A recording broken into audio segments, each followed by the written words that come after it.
AITA for telling my parents they wouldn't meet my kids anyway? My brother and I had very different childhoods.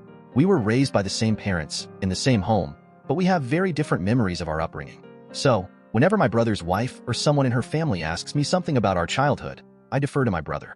If they ask me anything that would require me to speak from memory about my childhood, adolescence, or early adulthood, I tell them, "Oh, I can't answer that. You'll need to ask brother's name." If I say anything that contradicts my brother's memories, it'll cause a huge fight, so I stay out of it by deferring to my brother.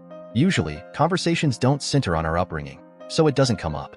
A few months ago, I was having dinner with my parents, my brother, his wife, and her sister. At one point, my mother asked my SIL sister if she wanted to have kids. She said she did, eventually. My mother praised the response and said she was glad to hear a normal response instead of having a daughter like me who doesn't want kids. That's been a huge sticking point for my mother since I was very young, so it's normal for her to complain about it. But this time, she went on and on, even pretending to cry over how sad it was that I didn't want kids. After a few minutes of this, I said, without forethought, "Even if I had kids, you'd never meet them, so I don't know why you're so concerned about it anyway."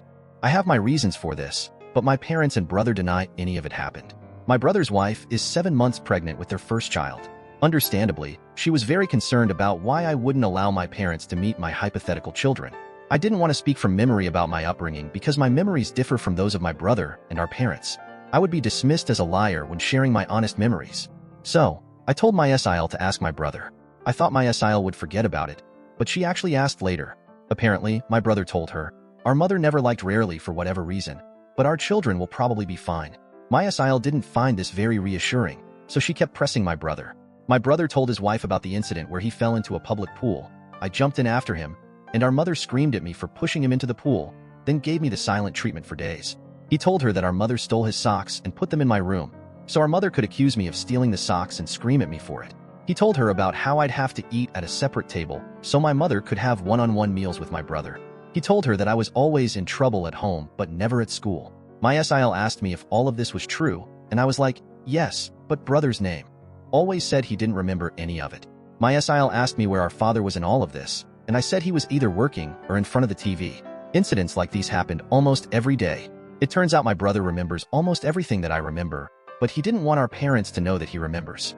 My SIL got it all out of him when they were back home.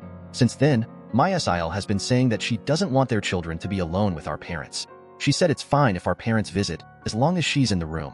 My brother is obviously blaming me for his wife's reasonable decision, and he said our parents will be furious with me when they find out that they won't be able to be alone with their grandchildren. I was like, okay, but they've always been furious with me.